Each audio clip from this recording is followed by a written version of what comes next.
விருந்து இவன் வேட்டைக்கு சென்றதனும் பயந்து வெறும் புள்ளிக்கெல்லாம் முற்றுப்புள்ளி எழுதி கொடல் உருவுற சம்பவம் உறுதி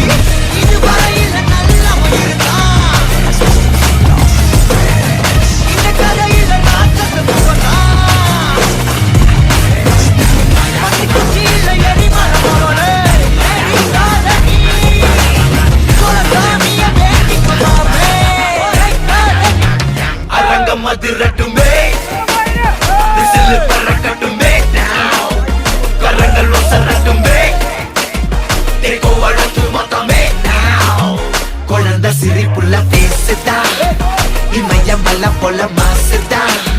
மனச பறிக்கிற கிரேசுதா ஜெனசி ஒன்ன பத்தி பேசுதா